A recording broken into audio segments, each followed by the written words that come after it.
pega e projeta aí, tá bom? Certinho? Bem, boa tarde a todos. Meu nome é Jussara.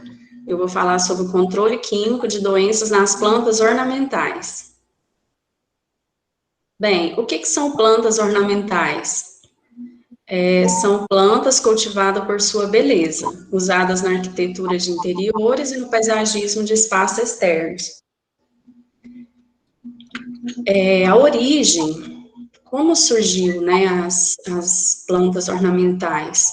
As espécies ornamentais foram selecionadas pelos humanos da seguinte forma: visualmente atraentes, né, pela cor, e flores e inflorescências vistosas, igual um exemplo aí nessa figura, essa figura aqui dessa primavera, bougainville, o nome científico é bougainville, mas ela é conhecida também como primavera, sempre lustrosa. Na verdade, isso aqui são inflorescências. Parece que tem um áudio ligado. Folhagem de cores e texturas distintas, e formato do caule. Então, assim, é igual essa pata de elefante aqui, ela é uma planta ornamental por causa do seu formato, do seu caule. Exemplo também, podemos ter das rosas do deserto, né, que agora, vamos dizer assim, está na moda. Tem também os cactos. O valor econômico e social das plantas ornamentais vem crescendo a cada ano. Crescente processo de expansão. Agora com a pandemia, no começo da pandemia, teve um decréscimo, porque o pessoal estava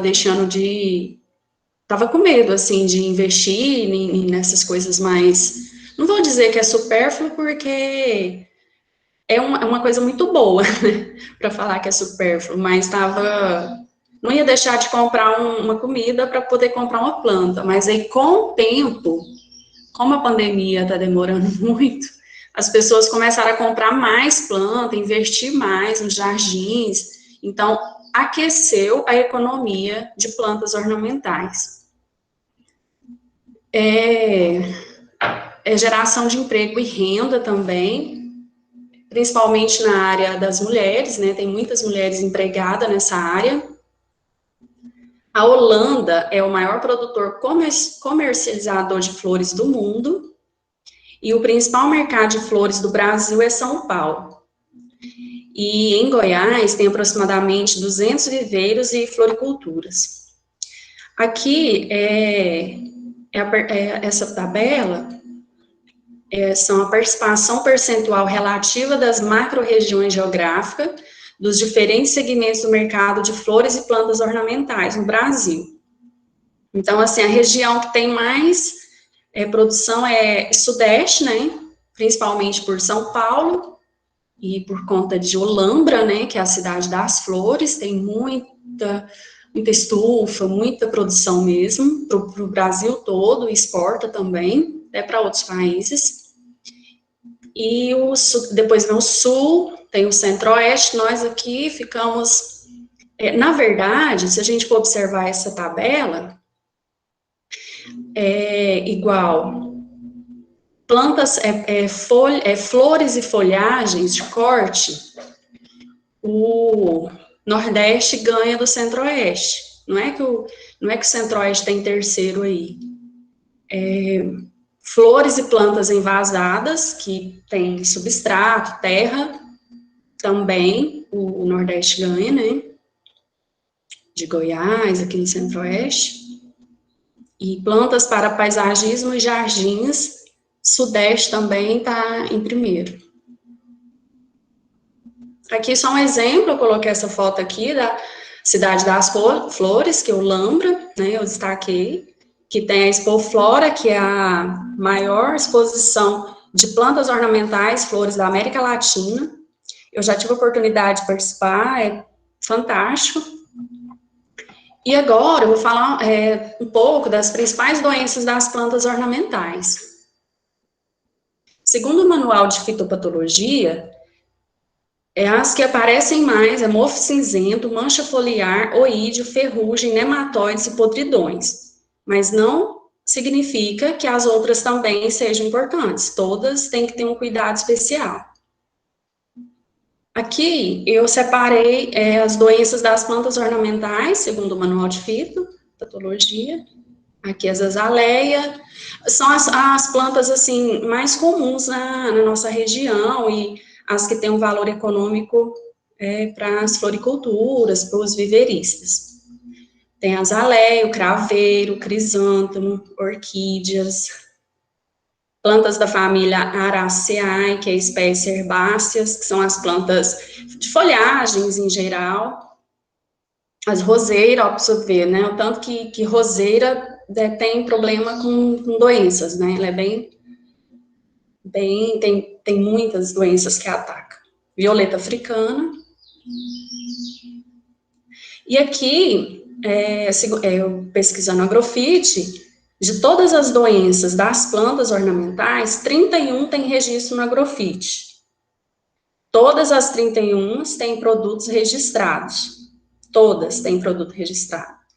E um total de 105 produtos registrados. 101 doenças fúngicas, 2 doenças bacterianas e 2 nematóides. Aqui eu fiz um resumo da classificação das doenças e a quantidade de produtos registrados. Então, assim, dá para perceber que tem bastante doenças fúngicas, né, comparando com as outras. Esse desenho aqui para exemplificar um pouco, a ação dos fungicidas. Eles agem em diversas fases no ciclo da relação patógeno-hospedeiro. Então, se a gente observar esse desenho, ele pode auxiliar no manejo dos produtos que eu for utilizar. Na germinação dos esporos, eu vou usar os produtos preventivos. Nesse caso, eu ainda não consigo, muitas vezes, a olho nu, né, o problema. Depois, os esporos, penetração, né, os esporos já tá começando a penetrar ali nas plantas, e vai até no crescimento micelial, curativo, vou usar os produtos curativos. E aí, quando já aparecem os sintomas visíveis, até a esporulação, eu vou usar o produto erradicante e antiesporulante. Então, do preventivo até o curativo, eu vou usar mais as estrobilurina.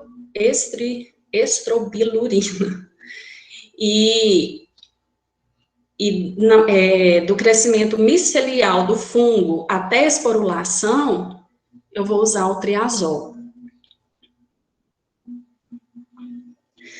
Aqui nessas tabelas, como tem muitos produtos químicos, eu não vou falar de um por um, porque fica meio cansativo, e aí eu vou passando e vou explicando. Eu coloquei essas cores, na verdade, representam o azul, representa a classificação toxicológica. Quando é azul, o produto, igual aqui, né, um startup, por exemplo, a classificação, ela tem 3, 4 e 5, depende do produto. Aí sendo azul, pode ser medianamente tóxico, pode ser um produto pouco tóxico, e pode ser um produto improvável de causar dano. E classificação ambiental é um produto muito perigoso ao meio ambiente. Amarelo pode ser, tem as categorias também, pode ser um produto moderadamente tóxico, e a classificação ambiental muito perigoso ao meio ambiente. Isso tem lá no AgroLink. Depois, se alguém quiser olhar mais, aprofundar. E verde, a cor verde, classificação toxicológica não classificada, não tem classificação. E a classificação ambiental da cor verde é muito perigoso ao meio ambiente. Aqui só para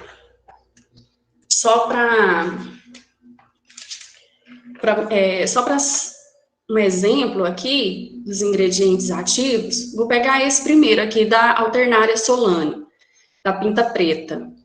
Um produto comercial, um startup, ele é sistêmico, modo de ação, né? O ingrediente ativo dele, azoxastrobina, estrobirulina. O que seria estrobirulina? Mais difluconazol, triazol. Estrobirulina, mecanismo de ação inibidores da quinona externa, COL, né?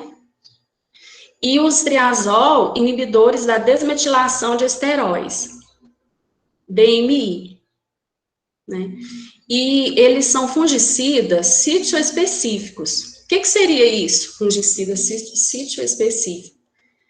São aqueles que inibem um único processo bioquímico na célula do fungo. Normalmente, esses fungicidas inibem uma única enzima específica, a qual bloqueia um processo vital ao fungo. Então, falei que ia passando, né? Eu vou passando aqui. Aí, aqui tem vários outros produtos. E tem um agente causal, a doença, né? Produto comercial e esse ingrediente ativo. Bem, eu vou falar um pouco agora da doença mofo cinzento, que é o agente causal Botrytis cinerea. Essa doença, ela é muito importante nas plantas ornamentais. O pessoal que mexe com plantas para cortes, o que são plantas para corte? São plantas usadas para ornamentar. Exemplo, em festas de casamento, festas em geral, em hotéis. Então, se o produtor tiver um produto com esse sintoma dessa doença, o que são os sintomas? Mancha descolorida nas flores, queimadura, né, no ápice das folhas. Nas flores, ele não vai conseguir vender o produto, porque o aspecto não serve. É uma doença fúngica, né? Interfere na qualidade e produtividade. Excesso de umidade é causâneo, né? Desenvolver esse fungo. Pode incorrer em diversas partes, como flores, folhas, brotos, cálices jovens e frutos. Aqui tem outras fotos. Essa segunda foto aí, nessa primeira, né? Que é sintoma de mofo cinzento em flores de begônia híbrida. Dá bem para a gente ver, é como se fosse uma queimadura mesmo na folha. E isso aqui, num produto, já está descartado, não tem como recuperar. Então, tem que ser o manejo ideal antes de ocasionar esses sintomas, né? E isso aqui é um sintoma de mofo cinzento em flores lisianthus. Isso aqui também é em violeta, africano. Quando causa esse aparecimento em plantas, vamos dizer assim, que você tem em casa, doméstica, você simplesmente pode tirar as flores, joga longe, fora, queima, e você ainda, joga com cuidado, deixando ela no lugar ideal, você ainda pode recuperar a planta, mas para quem vende esse produto, não tem como, é descartar. E nessa segunda foto aqui, a gente pode observar o mofo cinzento em ciclame. Ele pode aparecer também não só na flor, mas também aqui no pedúnculo aqui, ó, da flor. O agente causal, Botrytis cinerea. O fungo produz abundantemente crescimento acinzentado sobre os tecidos afetados, composto por hifas. Aqui na foto dá para ver, né? E possui no ápice conídeos unicelulares. Esses conídeos, eles são ovoides, incolores ou acinzentados. Os conídeos são liberados em condições climáticas favoráveis e são transportados por correntes de ar. E aí vai só disseminando. As plantas ornamentais afetadas pelas doenças do mofo cinzento, as principais são essas que eu coloquei aqui: rosa, amarílis, violeta, petúnia, azaleia e várias outras. Aqui eu coloquei só essas fotos, só para mesmo, porque a gente fala assim, ah, Marilis, né? E, que planta é essa? Então, é essa aqui. Tem a petúnia também. O controle, na verdade, vamos usar agora o nome manejo, né? É do mofo cinzento em plantas ornamentais. Eu peguei esses dois produtos, nome comercial Cantos, ingrediente ativo boscalida e grupo químico anilida. Modo de ação dele é sistêmico, as doses de 800 gramas por hectare, né, de calda por hectare, e volume de calda 1.000 litros por hectare. A época de aplicação, iniciar as aplicações preventivas. Recomenda fazer um teste de toxicidade antes de aplicar o produto. Isso aqui vale para todos os produtos nas plantas ornamentais, pois são várias as plantas, então para cada uma pode reagir de uma forma, para não ter problema de toxidez. E intervalo de 7 dias. O outro produto é o Nix 750WG, que é um ciprodinil, grupo químico anilinopirimidina, ele é sistêmico, e também tem essas dosagens aí. A época de aplicação é fazer inspeções periódicas para iniciar as aplicações e realizar 4 aplicações preventivamente quando as condições climáticas favorecerem o aparecimento da doença. O intervalo é de 7 dias. Aqui tem a bula dos dois produtos, Campos e o Nix.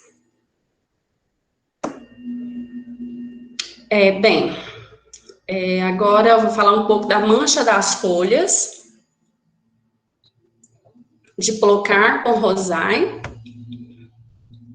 É uma doença fúngica temida pelos varejistas de rosas, porque ela ataca muito as rosas, as roseiras. Então, quem trabalha com grandes produção, eles tentam controlar ao máximo para essa doença não entrar na cultura lá, né? Alta temperatura e umidade é ideal para o fungo, conhecida como mancha negra da roseira. Por que esse nome mancha negra? É pelo aspecto da doença mesmo, porque ela começa com amarelecimento e depois ela fica negra, vai ficando escura até ficar preta mesmo. E aí, por isso esse nome. Inicialmente, os sintomas, pequenas manchas amareladas, pretas no limbo foliar, pode aparecer em hastes, folhas e flores, maior intensidade nas folhas. Aqui, eu quis colocar as figuras maiores para a gente poder observar melhor, porque quando a gente coloca a figura muito pequena, não dá para ver direito o aspecto na foto. Então, são folhas de roseira com sintoma de mancha das folhas. Essa folha de cima é face adaxial, que é superior, e essa de baixo é a face abaxial. Então, dá para ver bem aqui uma cor amarelada e depois vai ficando escura. O controle da mancha das folhas, Diplocarpon rosae, eu peguei esses dois produtos para mostrar. O primeiro é o Caramba 90, o nome comercial dele, e o ingrediente ativo meticonazol, que é o grupo químico triazol. O modo de ação dele é sistêmico. Essas aí são as dosagens recomendadas pelo produto. E o volume de calda, né, é de 800 a 1.000 litros de calda por hectare, e a época de aplicação, da mesma forma, iniciar a aplicação preventivamente no início dos sintomas, intervalo de aplicação 7 a 15 dias. E o outro produto é o Comet, ingrediente ativo piraclostrobina, é de um grupo químico estrobirulinas, e ele é sistêmico, e as dosagens são essas aí, a época de aplicação, iniciar a aplicação preventivamente no início dos sintomas, intervalo de 7 a 10 dias. Aqui, produtos registrados são 12 produtos para essa doença.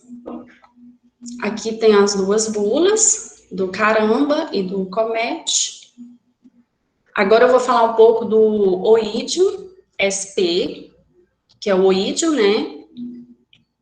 Essa doença,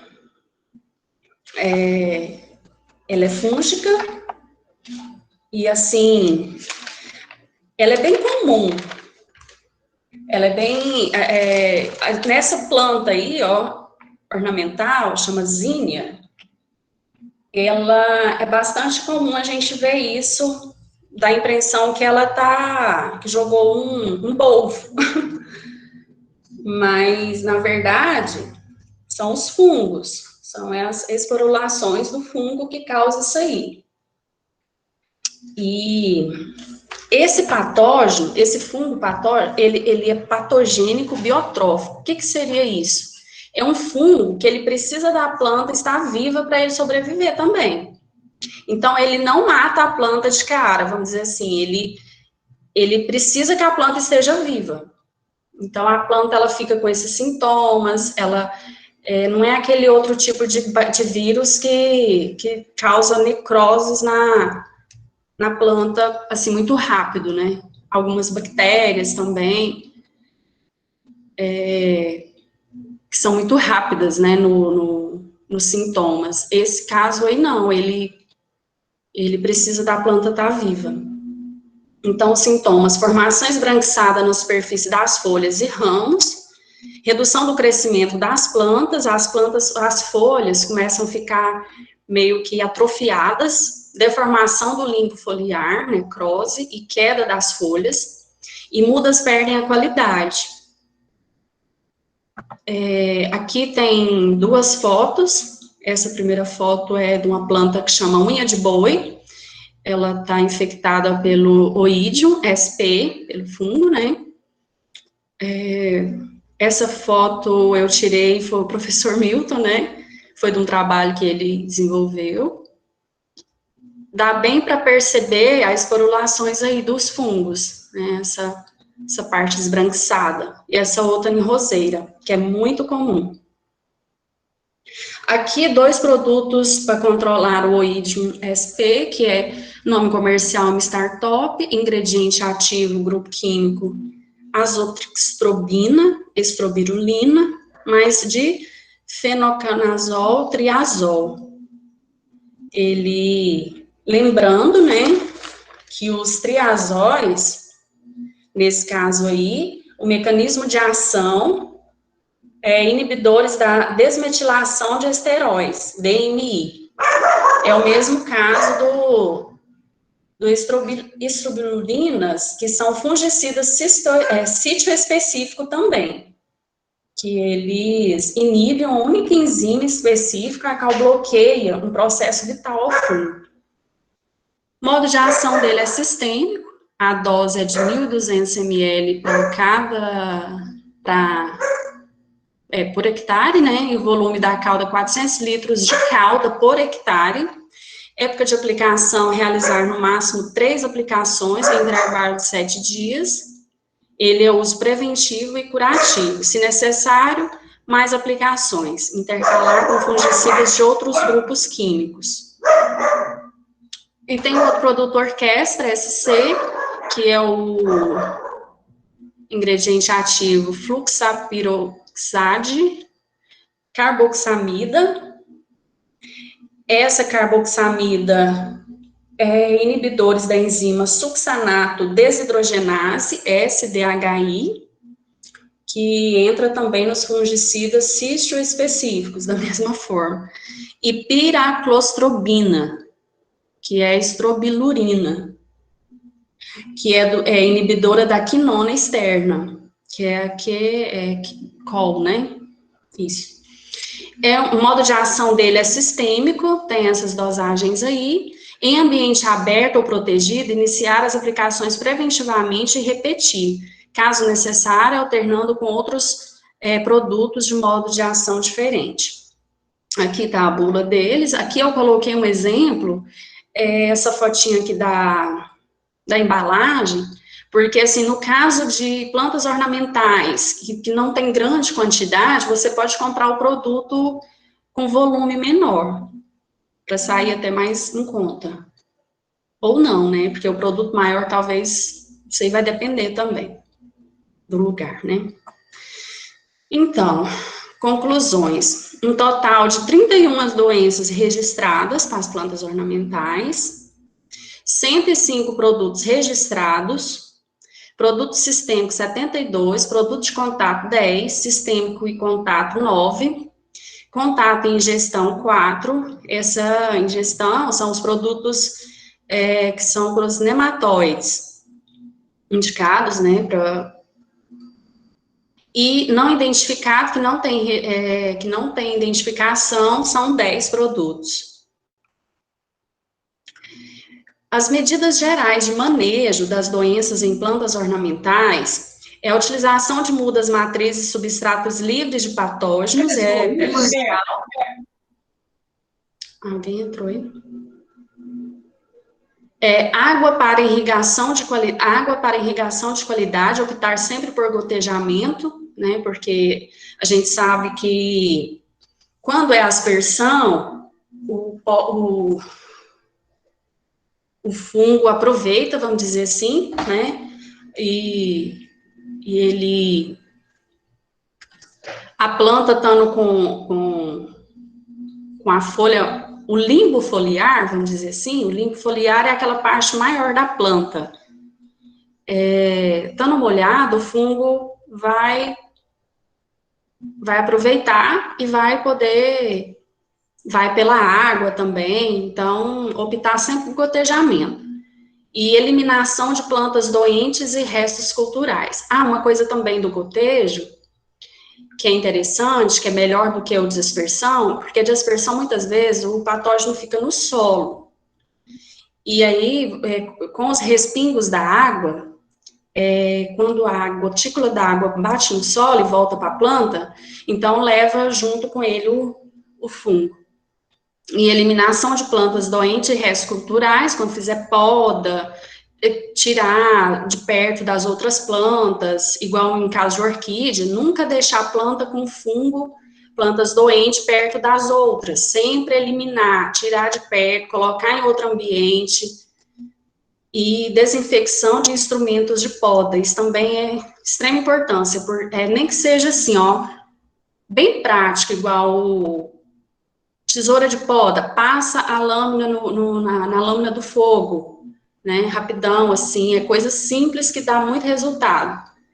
E adubação balanceada, né, é muito importante também, porque a planta estando saudável, estando sadia, ela tá mais forte. Essa aqui foi a literatura consultada que eu pesquisei, né, Agrofit, Sistema de Agrotóxicos Fitossanitários, Manual de Fitopatologia, Plantas Ornamentais, Propagação e Produção.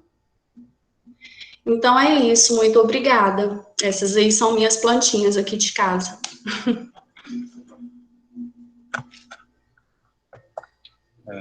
Obrigado, Gustavo. Quando se fala dentro do grupo, né, das plantas ornamentais, vocês têm até uma disciplina que basicamente trabalha sobre isso. E essa questão do uso do manejo químico em cima de um grupo vegetal, né, ele vai ter alguns desafios, né, no manejo de doenças de plantas ornamentais, porque não se respeita a questão se você vai implementar uma medida de manejo para controle, você espera que isso dê algum tipo de retorno econômico na comercialização dessas espécies. E quando você vê um momento sobre a apresentação da Jussara, em que ela pegou e falou sobre, né, moléculas que não são registradas, né? Então você vai ter um desafio justamente legalmente, se você não tem registro. Ela falou de um teste toxicológico para a molécula, então isso está falando do offline. Então, na verdade, isso não pode ser dito do ponto de vista técnico, né? Do ponto de vista agronômico. Se não tem registro, você não pode utilizar para a cultura. Então, o que necessita é você utilizar de moléculas dentro de público, dentro de calda bordadesa, dentro de produtos que são permitidos dentro da cultura, isso falando dentro da legalidade, né? Isso falando do ponto de vista de assinar o seu nome no receituário, né? Então, não se faz testes de toxicológicos ou testes agronômicos de eficácia. Isso quem faz é quem pretende registrar isso para a cultura. E a intenção de registrar, eu sei que o que eu estou falando às vezes pode parecer algo meio que redundante na prática, né? Redundante na prática não, ou talvez não bate com a prática, que a gente vê muitas dessas situações ilegais. Mas se existe uma legislação, se existe uma normativa, se existem portarias, eu vou negar isso e vou correr risco, porque eu estou ensinando para vocês qual é a maneira correta de proceder com relação a essas situações, né? Então, você tem produtos biológicos, tem outras alternativas que você colocou no final, que não envolvem necessariamente a questão do controle químico. Então, é importante que vocês tomem muito cuidado, que não cabe. Você pode, a Suzana, a Thalita, a Jussara, a Larissa, podem ser contratadas por uma empresa, Monsanto, por exemplo, para, seguinte, eu quero que vocês façam um teste sobre a eficácia desse produto em crisântemo. Então, existe um grande produtor de crisântemo.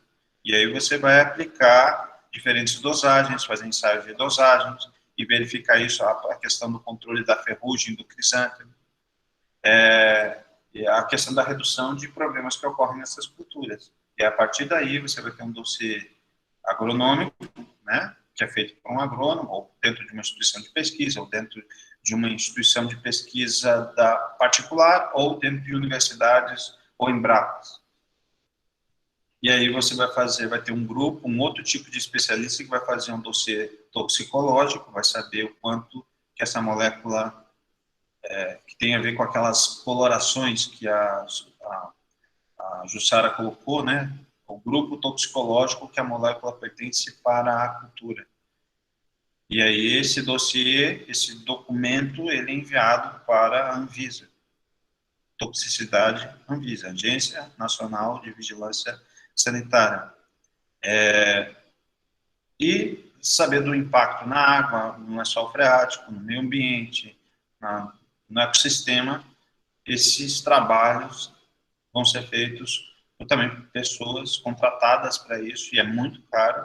Então, você tem lá uma faixa de 15 a 20 anos para você registrar uma molécula para uma cultura. Quando você vê uma molécula sendo lançada hoje, ela já está há 20 anos sendo testada em diferentes regiões. E é claro que isso vai passar por uma câmara de especialistas que vão considerar especialistas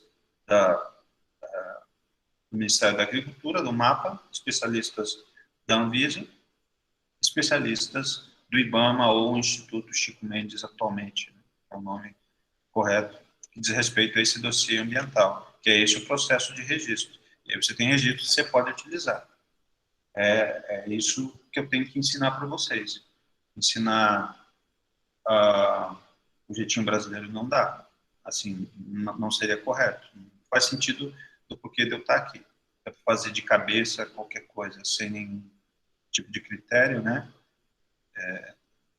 Tá? Mesmo que, às vezes, a gente encontre, vocês podem, daqui a um ano, né, 2 anos, 3 anos, 5 anos de formados, vem para mim. Professor, eu estou falando disciplina isso, e eu encontro na prática uma série de coisas diferentes. Então, é a história do quão, né, de como que você vai conseguir trabalhar com essas questões da vigilância sanitária, da legalidade, da ordem, de como as coisas deveriam ser feitas e não são feitas. Vocês vão encontrar empresas que vão ter em primazia a questão da legalidade, outras empresas que vão ter em primazia a questão da venda de moléculas, mesmo que essas moléculas não sejam recomendadas para a cultura.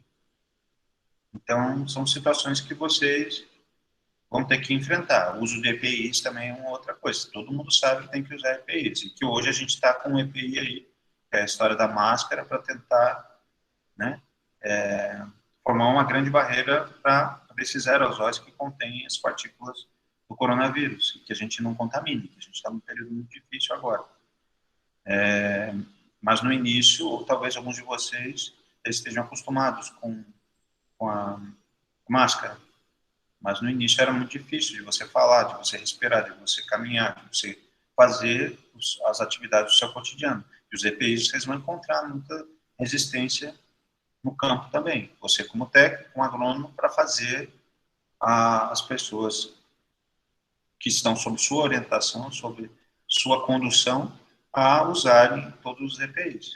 Sendo que se ele não usar e ele morrer, existe uma culpabilidade profissional. Vai ser do Denilson, vai ser da Ellen, vai ser da Larissa, que não explicou a importância dos EPIs, não explicou a importância de obedecer aquilo que está na bula, obedecer. Você não tem habilidade para poder, você não fez esse teste toxicológico, não fez esse teste ambiental, etc., para passar por esse processo de registro dessa molécula dentro da entidade responsável. E não esquecer que existem grupos de moléculas que são registradas, que pertencem aqui no Brasil, vocês viram naquele mapinha. Vocês vão ter grupos de moléculas que não vão estar presentes aqui, vão estar nos Estados Unidos, vão estar na Europa e outros locais, né?